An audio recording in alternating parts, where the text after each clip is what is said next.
오늘 제목은 이 땅에 내려오신 하나님이라는 제목으로 백성들과 함께하고 싶으신 하나님, 신의 산에 임하신 하나님, 성막에 임재하신 하나님, 우리 안에 임재하신 하나님의 내용으로 하나님의 은혜를 구하겠습니다. 설교 들어가기 전에 여러분 축도에 대한 그 개념을 잠깐 설명을 해드리고자 합니다. 여러분 축도가 뭔지 아세요? 왜 목사가 축도를 할까요? 그냥 축도하는 이유가 예배의 마지막? 제가 왜 이걸 하게 했냐면은 어제 어떤 분하고 이렇게 대화를 하는데 그분도 목사님이셨어요. 축도가 뭐냐 모르니까 목사 모르는 거예요. 그래서 아니 목사 된 지가 지금 거의 20년이 다 돼가는데 축도가 뭔지도 몰라가지고 제가 좀 충격을 받아서 성도님들 혹시 알고 계시나 싶어서 축도가 뭐냐면요. 축도의 내용은 고린도후서 3장 마지막 절에 있어요. 근데 거기에 대한 의미는 잠언서에 있어요. 잠언서 3장 16절 볼게요. 자, 우리 같이 읽습니다. 그의 오른손에는 장수가 있고 그의 왼손에는 부귀가 있나니. 그러니까 이렇게 목사가 손을 들고 축도하는 이유는 왼손에는 뭐가 있다고요? 장수가 있고 아니 오른손에는 장수가 있고 왼손에는 부귀가 있어요. 그래서 축도를 꼭 바꿔 나가라 그래요. 아시겠죠? 그러니까 축도를 여러분들이 받을 때마다 오른손에는 장수, 왼손에는 부귀. 하나님께서 장수와 부귀를 나에게 허락해 주시겠구나 라는 그러한 믿음을 가지시기를 주의 이름으로 축복합니다. 아멘. 이제 축도에 대해서 아셨죠? 네. 오늘 말씀은 여러분이 좀 잘 들으셨으면 좋겠어요. 그러니까 오늘 말씀의 맥락이 뭐냐면은 하나님이 우리와 얼마나 함께하고 싶으신가. 하나님은 여러분보다 더 여러분과 함께하고 싶으세요. 왜냐하면 우리의 뭐기 때문에? 부모이기 때문에. 자식이 부모하고 함께하고 싶겠어요? 부모가 자식하고 함께하고 싶겠어요? 부모가 자식하고 훨씬 함께하고 싶어요. 하나님도 똑같습니다. 내가 하나님과 함께하고 싶은 것보다 하나님이 나와 함께하고 싶은 것이 그 마음이 더 큽니다.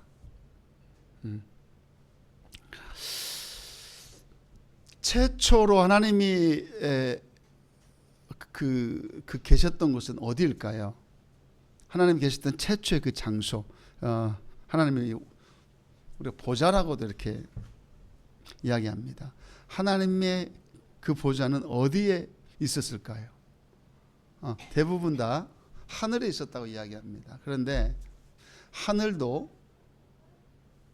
새와 비행기가 날아다니는 이 어떤 대기권, 그 하늘이 있어요. 이걸 보고 우리가 스카이라고 합니다. 스카이. 이 공간. 그리고 이제 과학자들은 대기권이라 그러죠. 이 대기권 밖으로 나가면은 우주가 있어요. 그걸 보고 우리가 유니버스라고 합니다. 우주 밖으로 나가면은 하나님이 거하신 하나님의 보좌가 있었던 헤븐이라는 하늘이 있어요. 헤븐이라는 그 하늘. 그래서 하늘은 스카이, 유니버셜, 헤븐. 하나님이 계신 나라는 셋째 하늘이에요. 셋째 하늘. 이 공간이 지금 저와 여러분들이 살고 있는 이 공간이 첫째 하늘이고 우주가 둘째 하늘이고 하나님이 계신 그 공간이 셋째 하늘이에요. 그런데 이 셋째 하늘을 갔다 오신 분이 계세요. 성경에 딱 한 분 계세요. 누굴까요? 마치면 제가 오늘 스타벅스 커피 한 잔 쏘아드립니다. 내가 이 성경 공부를 잘못 가르쳤네. 우리 역대하 6장 18절 한번 볼게요. 역대하 6장 18절. 자, 우리 같이 읽습니다. 하나님이 참으로 사람과 함께 땅에 계시리까 보소서 하늘과 하늘들의 하늘이라도 주를 용납하지 못하겠거든. 하물며 내가 건축한 이 성전이니까. 하늘과 하늘들의 하늘. 그러니까 하늘은 1층, 2층, 3층 이렇게 있다는 겁니다. 그런데 저 셋째 하늘을 갔다 오신 그분이 딱 한 분이 딱 계시는데 그분이 바로 누구냐면은 고린도후서 12장 2절 볼게요. 자, 같이 읽습니다. 내가 그리스도 안에 있는 한 사람을 아노니 그는 14년 전에 셋째 하늘에 이끌려 간 자라. 그가 몸 안에 있었는지 몸 밖에 있었는지 나는 모르거니와 하나님은 아시느니라. 자, 고린도후서 12장을 기록한 사람이 누구죠? 사도 바울입니다. 사도 바울이 셋째 하늘을 갔다 온 거예요. 14년 전에. 즉 처음으로 하나님을 만나고 나서 그는 하나님이 계시는 보좌, 그 셋째 하늘에 갔다 왔다고 그는 고백합니다. 하나님이 계신 그 보좌. 하나님이 계신 그 보좌가 바로 셋째 하늘입니다. 헤븐이에요. 그런데 헤븐이 때로는 파라다이스, 낙원으로 표현될 때가 있어요. 낙원이라는 것은 뭐냐면 헤븐이라는 것은 공간의 개념이 없어요. 뻥 뚫린 공간이고 낙원이라는 개념은 어떤 틀이 있는 공간이에요. 그것으로 천국이라고 이야기합니다. 그러니까 우리가 갈 그 천국은 어떤 그 경계선이 있다는 거예요. 그것을 우리가 파라다이스라고 이야기합니다. 그런데 하나님은 원래 저렇게 셋째 하늘에 참 계셨습니다. 하나님이 거하신 모든 장소는 거룩한 장소입니다. 그 땅이 거룩해서 거룩한 게 아니고 거룩하신 하나님이 거하시기 때문에 그 땅이 거룩해진 거예요. 그래서 우리 하나님께서는 이 우주 공간에 하나님이 거할 수 있는 그 장소를 한 군데 참 만드셨습니다. 그것이 바로 에덴 동산입니다. 에덴 동산 그 존재 자체를 거룩한 게 아니고 하나님이 거하는 그 장소기 때문에 그 에덴 동산이 거룩한 장소가 되어진 거예요. 만약에 에덴 동산에 하나님이 안 계셨다면은 그 동산도 거룩한 장소가 될 수가 없습니다. 왜냐? 거룩하신 하나님이 안 계시기 때문에 그러한 거예요. 그래서 우리가 로마서를 쭉 읽어보면 그리스도 안에서 너희들은 거룩한 자라고 우리에게 계속 말씀합니다. 뭐 때문에 그랬습니까? 우리 안에 누가 계세요?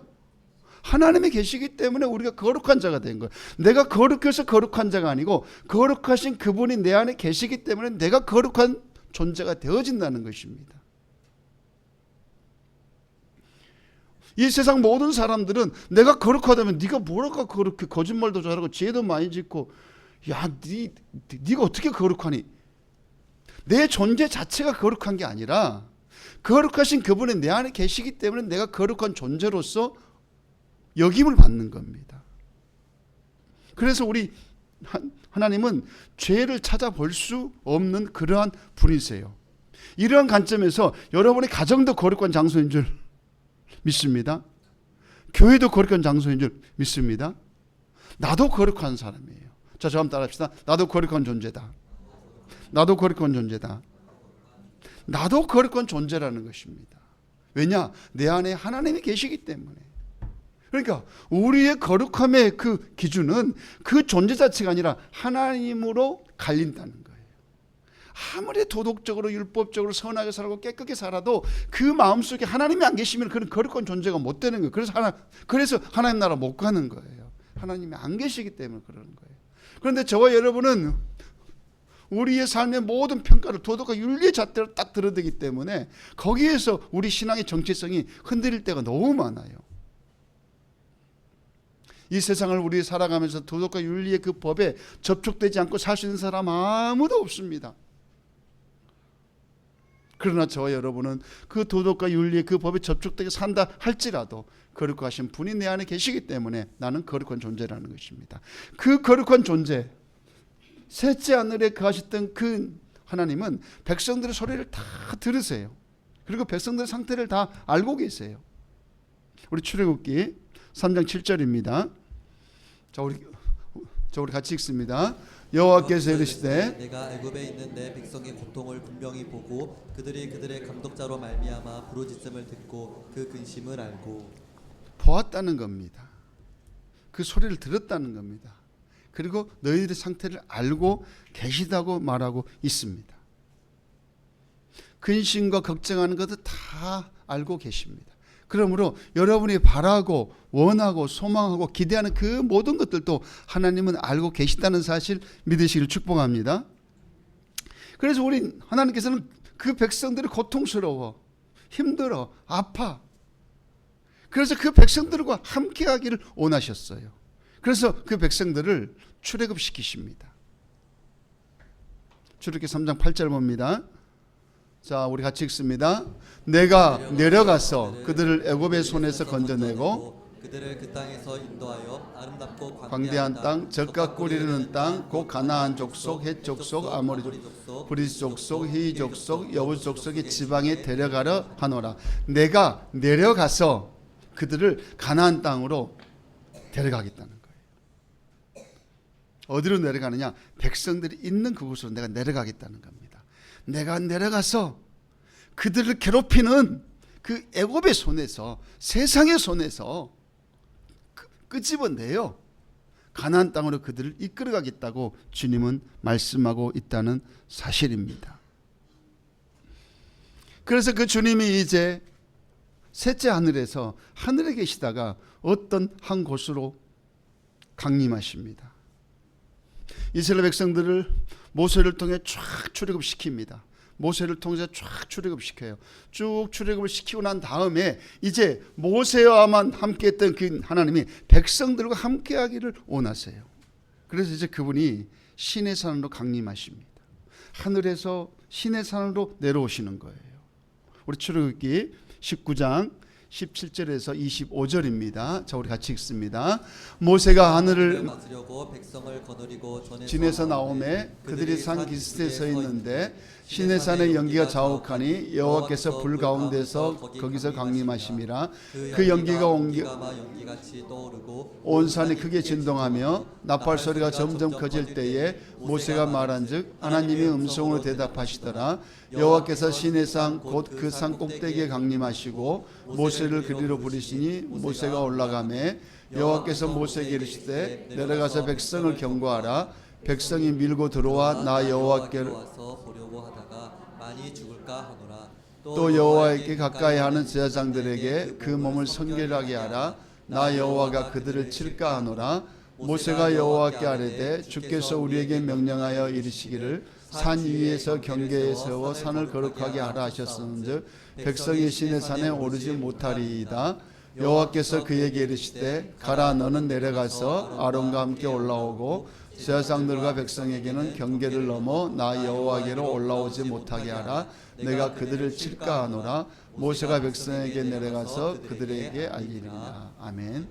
저기 하나님께서 셋째 하늘에 계시다가 백성들과 함께하고 싶어져서 모세를 부르시고 그 이제 모세를 통해서 애굽의 그 어떤 고통과 신음과 아픔의 현장에서 끄집어냅니다. 출애굽을 시키세요. 출애굽을 시키시고 두 달 반 만에 하나님께서 시내산에 강림하시겠다고 말씀하세요. 내가 이제 시내산에 내가 임하겠다. 누구에게? 모세에게. 그런데 한 가지 조건이 있어요. 모세 너는 내하고 대화를 하지만은 저 백성들이 나를 보기 위해서 시내산으로 올라오는 그 순간 저 백성들이 다 죽는다. 그러니까 못 올라오게 해라. 이렇게 말씀하십니다. 우리 한번 22절 그쪽 한번 올려주십시오. 예, 22절 볼까요? 자, 우리 같이 읽습니다. 또 여호와께 가까이 하는 21절입니다.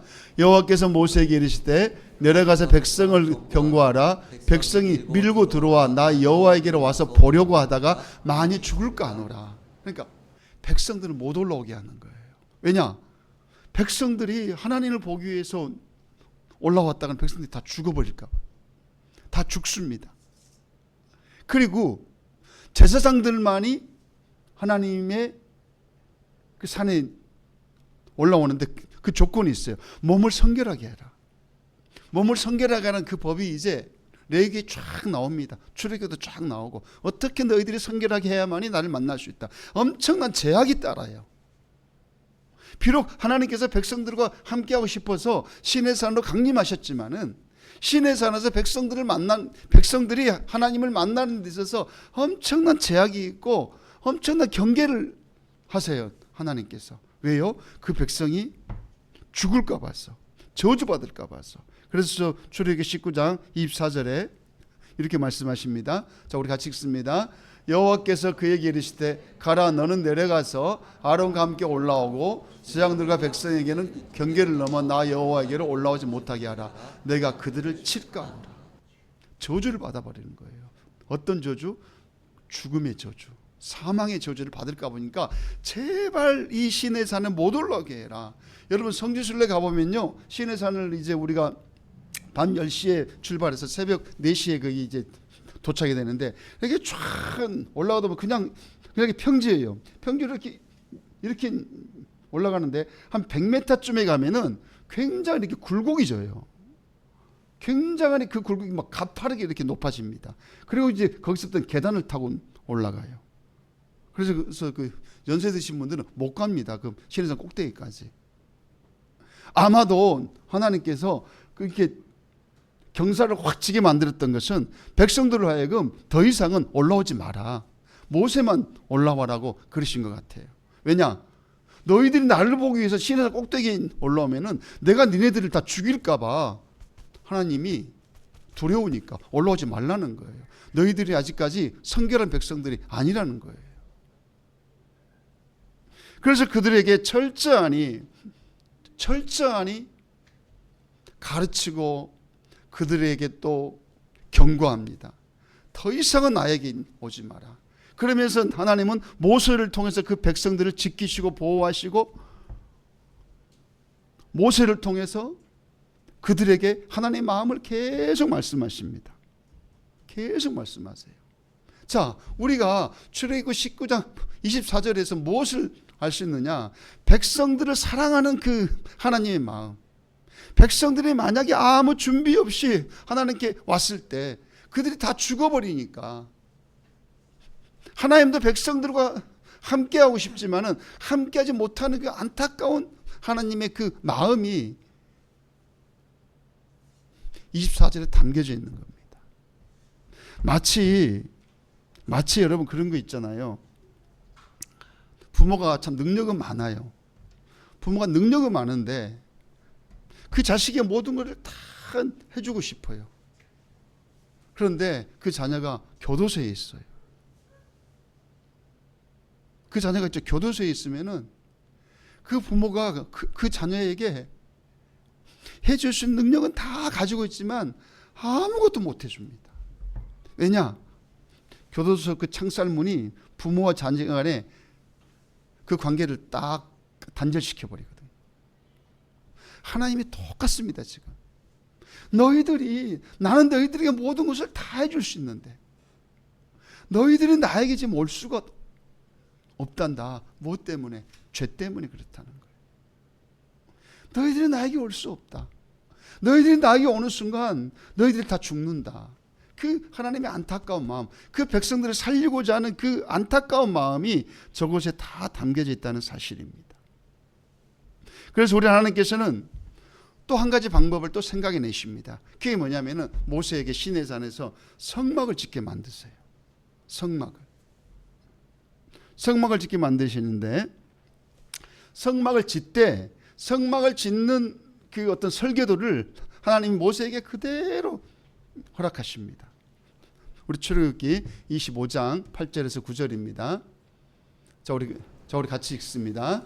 내가 그들 중에 거할 성소를 그들이 나를 위하여 짓되 물은 내가 내게 보이는 모양대로 장막을 짓고 기구들도 그 모양을 따라 지을지니라. 내가 그들 중에 거할 성소를 그들이 나를 위해서 지으라는 거예요. 성막을 지으라는 거예요. 자, 보세요. 셋째 하늘에 계셨습니다. 그래서 그 백성들과 함께하고 싶어서 시내산으로 내려오셨습니다. 시내산으로 이렇게 내려오셨는데도 그 백성들과 그 관계가 너무 멀어. 그래서 이제 하나님은 성막을 짓게 만들어서 땅으로 내려오십니다. 하늘에서 땅으로 내려오셨어요. 성막을 짓게 만들었어. 그래서 이제 그 백성들과 1년에 한 번씩 만나세요. 1년에 한 번씩.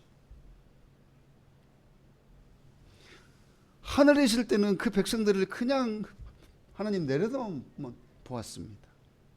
시내산에 있을 때는 그 백성들을 만나고 싶어도 만날 수가 없었어요. 그러니까 하나님 또 한 가지를 생각해내세요. 내가 이제 땅으로 내려가서 내 백성들을 만나야 되겠다. 그 백성들을 만나고 싶은 그 마음에 성막을 짓게 만드세요. 내가 그걸 성소를 지어라. 성소를 지어라. 그 장막을 짓되 내가 설계도를 네게 주겠다. 이 설계대로 지어라. 왜냐? 그 설계대로 짓지 아니하면은 하나님이 또 그 백성을 못 만나시거든요. 그 백성들을 만날 수 있는 그 설계도를 모세에게 그대로 내려줘요. 그 내용이 출애굽기 25장에서 40장까지입니다. 출애굽기 25장에서 40장은요. 하나님께서 모세에게 성막을 어떻게 지으라고 했던 그 내용이 쫙 기록되어 있어요. 그래서 목사들이 농담을 그럽니다. 잠이 안 올 때는 출애굽기 25장을 읽어라. 그러면 잠을 잘 수가 있다. 왜냐? 거기는 무슨 기구가 어떻고 뭐가 어떻고 뭐가 어떻고 뭐가 어떻고 뭐가 어떻고 맨날 뭡니까? 못을 뭐 어디다 받고 그다음 뭐 줄은 뭘 사용하고 뭐 어디다는 빨간 줄, 어디다는 파란 줄, 어디다는 노란 줄. 이게 뭐 집을 짓는 그런 거를 뭐 설명해 놓으니까 은혜가 안 돼요. 그렇게 이제 성막을 지으라고 쭉 이렇게 말씀합니다. 그런데 하나님께서 성막을 통해서 우리에게 정말 보여주고 싶은 한 가지가 그 메시지가 있습니다. 그게 뭐냐면은 하나님 말씀에 순종함으로 질서 가운데서 하나님을 만나라는 것입니다. 말씀에 순종 어떤 질서 가운데서 하나님을 만나라는 거예요. 그게 성막이 가르치는 주 내용입니다. 그냥 무질서하게 하지 말고 철저히 말씀에 순종해서 질서 가운데 나를 만나라는 하나님의 마음이 그곳에 담겨져 있다는 사실입니다. 그런데 이 성막도 세 부분으로 이렇게 분류할 수가 있어요. 뜰이 있고 성소가 있고 지성소가 있어요. 우리 성막 사진 한번 올려주세요. 잘 안 보이네요. 잘 보이십니까? 잘 보이네. 이게 지금 큰 사각이 있잖아요. 저기 지금 성막인데 맨 앞에 뜰이에요. 뜰이 있고 그다음 물두멍이 있죠. 놋재단이 있고 물두멍이 있고 그다음에 노란 색깔 있잖아요. 그게 성소예요. 저 성소에는 뭐 일곱 금주대가 여러 가지가 있습니다. 그리고 똑같은 노란색인데 선으로 쫙 끊었잖아요. 저기 있잖아요. 성소와 지성소를 가르는 휘장입니다. 휘장. 같은 공간인데 같은 공간에 성소와 지성소를 딱 갈라주는 휘장이 있어요. 휘장. 그러면은 성소는 백성들이 매일매일 하나님 앞에 제를 짓고 들어가서 어떤 짐승을 잡아서 짐승의 피로 제사를 드리는 게 성소였어요. 번제를 드리고 화목제를 드리고 속죄제를 드리는 그 장소가. 그래서 그 백성들이 그 제사를 통해서 그 백성들이 하나님을 찾는 거예요. 그리고 1년에 대속죄일 날 한 번 하나님이 대제사장으로 하여금 지성소로 들어오라고 이야기합니다. 휘장을 열고 지성소로 들어가는 날이 대속죄일이에요. 그건 1년에 한 번 그렇게 딱 말씀하셨어요. 그래서 1년에 한 번 딱 들어올 때 지성소에 들어오는 대제사장이 하는 일이 뭐냐? 온 백성들의 죄를 다 용서받은 그날이에요. 그래서 그날은 모든 백성들의 죄를 다 사함받기 때문에 하나님과의 만남을 통해서 엄청난 어떤 그 삶의 희락과 기쁨 가운데 그분을 경배하고 찬양하는 축제의 날입니다. 하나님의 그날을 한번 딱 만나세요. 그날 한번 딱 만나세요. 오로지 1년에 한 번밖에 없는 축복의 날입니다. 그런데 저 휘장을 누가 제거하셨느냐? 누가 제거하셨느냐? 히브리서 9장 7절 볼게요. 자, 우리 같이 읽습니다. 오직 둘째 장막은 대제사장이 홀로 1년에 한 번 들어가되 자기와 백성의 허물을 위하여 드리는 피 없이는 아니하나니. 오직, 그러니까 둘째 장막이라는 것은 지성소인데 대제사장이 1년에 한 번 들어가서 하나님이 백성들의 모든 죄를 다 고하고 1년에 한 번 하나님이 온 백성들을 만나는 그 시간이었어요. 오로지 하나님이 백성들과 소통할 수 있는 그 날은 1년에 한 번밖에 없는 거예요. 이러한 소통 방식이 하나님에게서는 참으로 안타깝고 힘드셨던 거예요. 내가 내 백성을 만나는데, 내가 내 자녀를 만나는데 1년에 한 번밖에 만날 수 없다. 너무나도 아프고 너무나도 고통스러우셨어요. 내가 내 백성을 내가 만나고 싶을 때 만나야지. 내가 보고 싶을 때 봐야지. 내가 그 백성들에게 내가 찾아오고 싶을 때 찾아가서 그 백성들이 원하고 바라고 소망하고 기대하는 것들을 내가 다 그 소원을 이루어 줘야지. 라는 그 마음을 하나님은 가지고 계셨는데도 불구하고 그 백성들이 죄가 가득하기 때문에, 성결하지 못하기 때문에, 거룩하지 못하기 때문에, 그 성결하지 못하고 거룩하지 못한 그 상태에서 내가 저 백성들을 만나면은 저 백성들이 다 죽어버린다. 그러니 이걸 어떻게 해야 될 것인가? 그래서 우리 하나님께서 한 가지 방법을 취하십니다. 언제든지 만날 수 있는 그 방법. 언제든지 내가 내 백성을 만나고 싶을 때, 내 백성을 도와주고 싶을 때, 내 백성을 내가 위로해주고 싶을 때 언제든지 내가 그 백성에게 가서 그리하리라는 한 가지 방법을 바로 도출해 내시는데, 그 방법이 히브리서 9장에 잘 기록되어 있습니다. 자, 우리 히브리서 9장, 자, 같이 읽습니다. 그리스도께서는 장래 좋은 일의 대장으로서 오사 손으로 짓지 아니한 것 곧 이 창조에 속하지 아니한 더 크고 온전한 장막으로 말미암아 염소와 송아지의 피로 하지 아니하고 오직 자기의 피로 영원한 속죄를 이루사 단번에 성소에 들어가셨느니라. 할렐루야. 염소와 송아지의 피로 하지 아니하고 오직 자기의 피로 영원한 속죄를 이루사. 그분이 바로 예수 그리스도십니다. 예수 그리스도가 이 땅에 탄생하신 이유는 뭐냐? 하나님이 우리와 날마다 만나고 싶으셔서 그리했던 것입니다. 여러분보다 더 하나님은 여러분과 함께하고 싶으셨어요. 그게 하나님이셨다는 것입니다. 예수 그리스도가 십자가에 못 박혀 죽으실 때 휘장이 쫙 찢어버렸어요. 휘장을 없애버리셨어요. 누가요? 예수 그리스도께서. 예수님은 죄 있는 인간의 모습으로 태어나시면 절대 안 됩니다.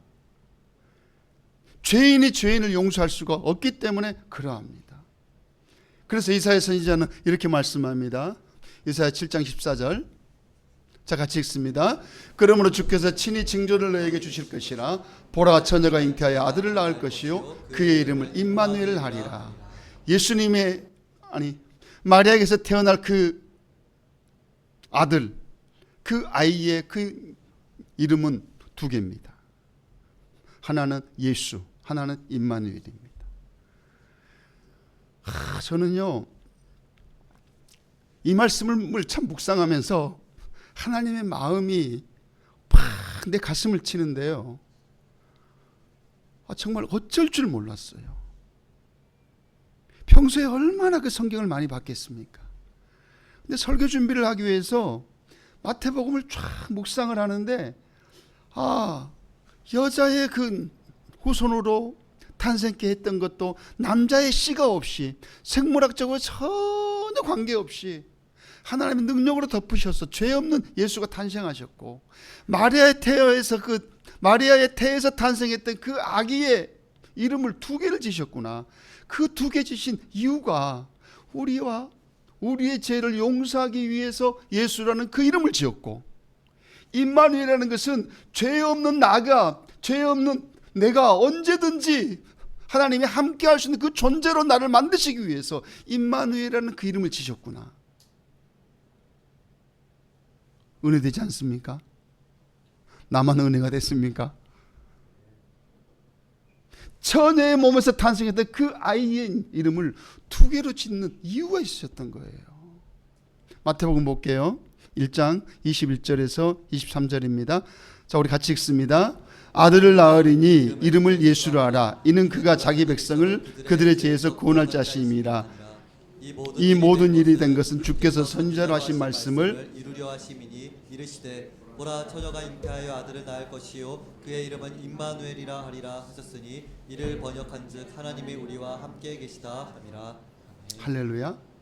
예수라는 것은 그가 자기 백성을 그들의 죄에서 구원할 자라는 거예요. 그래서 예수라고 이름을 지어라. 그리고 또 임마누엘이라고 또 이름을 지어라. 그거는 뭐냐? 이제 그들의 죄에서 다 죄 용서를 받았기 때문에 내가 그들과 영원히 함께 하시겠다. 하나님이 우리와 함께 하시겠다는 거예요. 마리아 태에서 탄생했던 그 아기는 그 백성들을 죄에서 다 구원받게 만들고, 그리고 하나님이 함께하는 그 존재로 만들었다는 사실입니다. 이제 우리 하나님께서는 아무 제약도 없이, 어떤 경계도 없이 저와 여러분과 영원히 함께한다는 사실을 믿으시기를 주의 이름으로 축복합니다. 여러분들의 삶의 아픔의 현장에 있을 때도, 여러분들이 즐거울 때도, 여러분들이 기쁠 때도, 여러분들이 애타는 어떤 그 간절함이 있을 때도 하나님은 그곳에 함께 하시겠다는 거예요.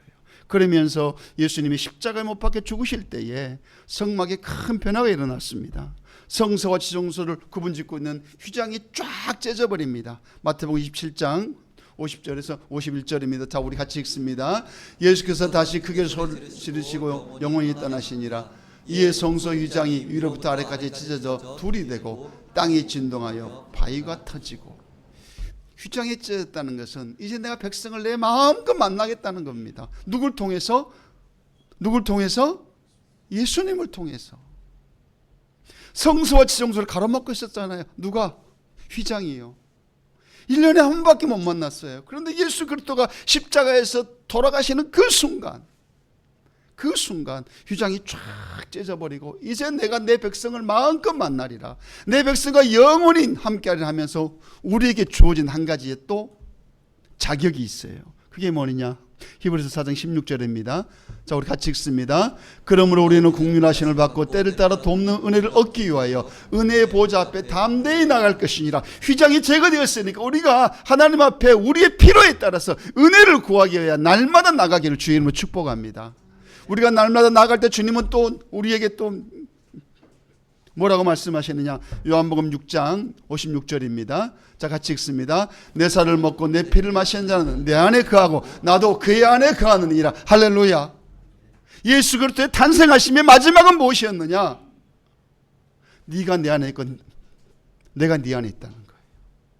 셋째 하늘에 계셨던 그분이 신의 산으로 임하셨습니다. 신의 산에서 임하셨던 그분이 성막에 임하셨습니다. 성막에 임하셨던 그분이 지성소에 임하셨습니다. 지성소에 임하셨던 그분이 예수 그리스도를 통해서 이제는 내 안에 계신다는 겁니다. 이게 성탄절입니다, 여러분.